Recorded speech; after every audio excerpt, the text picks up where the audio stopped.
I've got a break in the news, so let us discuss the career of Matt Niskanen. Matt Niskanen, a Minnesota-born player who was picked 28th overall in the 2006 entry draft by the Dallas Stars. 6'1", 203 pounds, according to online sources anyway. You always have to look at their height and weight and kind of take it with a grain of salt, because guys are going to lie and say they're taller, and they're going to lie and say they're skinnier. Maybe they're going to lie and say they're bigger. Just never know. But 6'1", 203 is what he's listed as. And Niskanen was pretty good for a late first-round pick, to be honest. Defensive defenseman, mostly, but there was some offense there. 2007, 2008, 78 games played for Dallas, 7 goals, 19 assists, 26 points. In the playoffs, 16 games played and 3 assists. So his career starts off pretty well for Dallas. I like Niskanen. Physical defenseman, yep. Pretty solid defensively, yes. Some puck handling skill, sure. His second year, 2008-2009, there's no sophomore jinx here. 80 games played, 6 goals, 29 assists, 35 points. Now, no playoffs, but Dallas doesn't make the playoffs in a lot of years. And again, recent history being what it is with Dallas, notwithstanding, over their last 20 years, they've had some real dry spells when it comes to making the playoffs. 2009-2010, he has a pretty poor season offensively, 74 games, 3 goals, 12 assists, 15 points. And it just wasn't working at that stage. And so here's Niskanen, a first-round draft pick. And the word bust is likely getting thrown around at that stage because 3 years in and his totals are starting to kind of fall a bit. Plays 45 games in 2010-2011, no goals, 6 assists for Dallas. And then February 21st, 2011, they decide they're going to upgrade their blue line, and they pick up Alex Goligoski from Pittsburgh. They also traded James Neal. James Neal, at the time, there was a perception that, yeah, he scores goals, and yeah, he helps, but there was a personality conflict going on with the Dallas Stars and James Neal. So a trade that really works out pretty well for Pittsburgh there, with Niskanen and Neal in exchange for Goligoski. To finish out the season, plays 18 games with Pittsburgh, 1 goal, 3 assists, 4 points, and in the playoffs, 7 games played, and totaling 1 assist. 2011-2012, the offense is okay, but again, with Pittsburgh, he doesn't have to be that offensive defenseman. The pressure changes. 75 games, 4 goals, 17 assists, 21 points. In the playoffs, he plays 4 games, 1 goal, 2 assists, 3 points. 2012-2013, lockout shortened season, 40 games, 4 goals, 10 assists, 14 points, and in the playoffs, 15 games, and a total of 2 assists. And he's a key player for Pittsburgh, but he's going into a contract year. So we've got free agency starting on Friday, and we've got some guys who put up some really decent totals this year. And I've always said, be careful of a guy in their contract year. And it is not a matter of me trying to, insult somebody in a contract year. It's just reality that when a guy knows he's playing for more money next year, sometimes their totals come up. And in Niskanen's case, he puts up a career high. 81 games played, 10 goals, the only time he had double-digit goals in his career. 36 assists, also a career high, 46 points.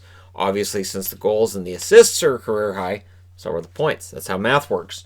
In the playoffs, 13 games played, 2 goals, 7 assists, 9 points. The only playoffs where he has more than 1 goal. So Niskanen, he parlays this pretty well. And he ends up finishing 11th in Norris voting. Again, his best offensive season, and suddenly he's in the Norris running, right? So he signs July 1st, 2014, a 7-year contract. So you do the math, that means it would have ended in 2020, 2021. And it's a $40.25 million contract. So we can look and say, well, if he retires now, which apparently he has, he's leaving $5 million in the cap money that Philadelphia saves at this point. But he's already made a pretty good chunk of that contract. So he goes to the Washington Capitals, his first year, 82 games, 4 goals, 27 assists, 31 points. The points totals dropped by 15. The goals dropped by 6. So that's kind of predictable that would happen. But he did cross enemy lines as well, which is a little more unpredictable. Pittsburgh and Washington, it is amazing how many players have played for both teams. 14 games in the playoffs, 4 assists. And then 2015-2016, 82 games, 5 goals with 27 assists for 32 points. So 1 goal added. That's it. 12 games played in playoffs, 3 assists. Now, of course, this is where Washington can't get past round 2, right? This is that storyline where they can't get past round 2, and it's normally Pittsburgh. 2016-2017, 78 games, 5 goals, 34 assists, 39 points. In the playoffs, 13 games, 1 goal, 3 assists, 4 points. And it was the 2017 season where many, myself included, felt like, well, that's Washington's best chance. That's gone. They're going to have cap problems. Here we go. 2017-2018, he only plays 68 games instead of the 78 he had the year before. 7 goals. So that's the highest goal total he'd had in his career outside of the 10 until that point. 22 assists, 29 points. In the playoffs, 24 games, 1 goal, 8 assists, 9 points. And it's a Stanley Cup ring for Matt Niskanen.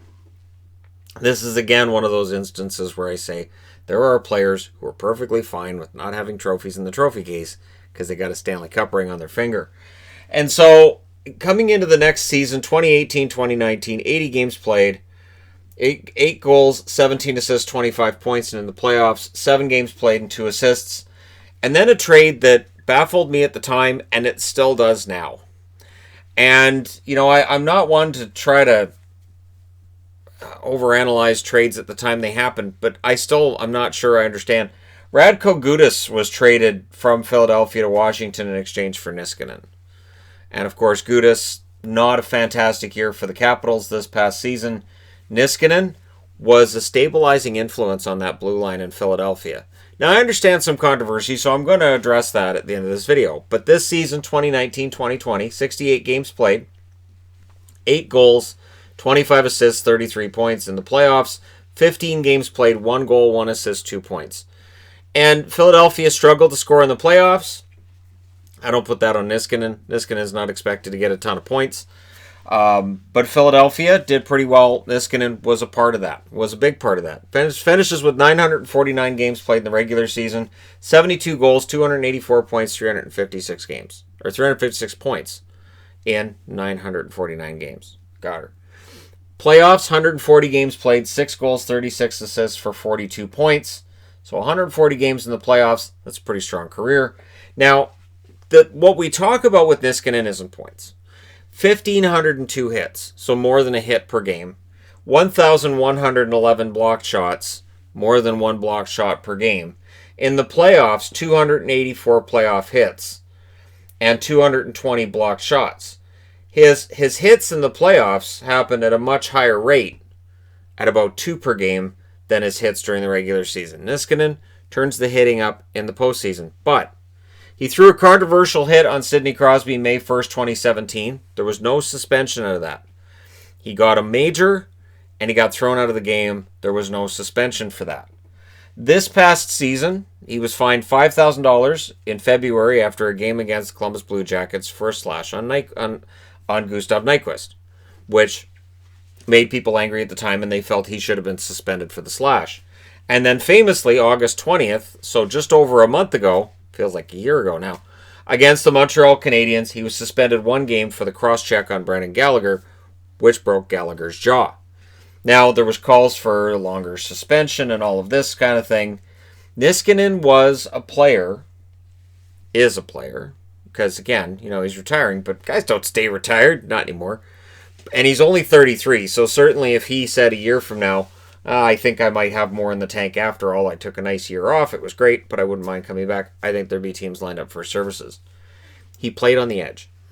So, player who definitely, I will admit, I will agree, crossed that line against the Montreal Canadiens with the cross-check on Gallagher. You can make the argument that suspension should have been longer. But that's also part of the reason why Niskanen made 7 years, $40.25 million, or at least would have if he'd played out next season. You get a lot of hits. You're going to get those hits that do cross that line.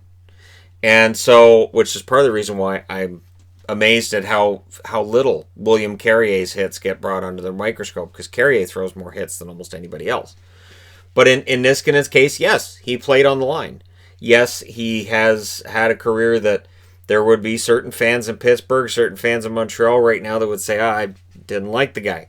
And it would be based on the hit on Crosby or other events between Pittsburgh and Washington. And certainly outside of the cross-check on Gallagher, he was an agitator, and it was part of his role. He could agitate, he could score points, He did get penalty minutes as well. I threw the hits and the block shots on the board, but there were penalty minutes in there as well. And he is a player that, 10, 20 years from now, we may not talk a lot about, but he's that kind of player that back in 2018, when the Washington Capitals won the Stanley Cup, he did play a key role. He was a key player for that team, and Philadelphia will miss him on the blue line next year. I would be surprised if Philadelphia doesn't at least make a phone call to him and say, look, can we talk you out of this at all? Is there anything? Can we sit down? Because yes, the suspension hurt them in that he wasn't in the next game. But when Niskanen's in the lineup, he is a very good player. And again, there's that line. Is he going to cross it at times? Sure. But do I look at Niskanen and see a really dirty player? Yes, there are instances, but I don't see a guy that goes out every night and plays over the edge. He got close to it a few times, and he did cross it a couple. But I would understand why there are people who today, hearing that he's retired, might say, well, he won't be able to cross-check Gallagher again. And yet there will be Montreal fans as well who grumble, well, great, now we can't get him back for the Gallagher thing. Well, that sucks. But anyways, there you go. The Philadelphia Flyers are going to have a hard time, I would think, replacing him. He played a lot of minutes for them, and a lot of hard minutes. And he really did solidify that blue line. Things really settled down with Niskanen in there. He was a big part of the reason why Philadelphia made that climb in the standings this year. So I'll be interested to see how Philadelphia does go about finding that replacement, if they do it from within, or if they do it through free agency or through a trade. But Matt Niskanen, apparently he's retired today. So let me know your thoughts in the comment section below. Don't forget to hit like and subscribe if you're browsing your way through. You just happened upon this video. Thank you guys so much for watching, for all your support. I will talk to you again soon.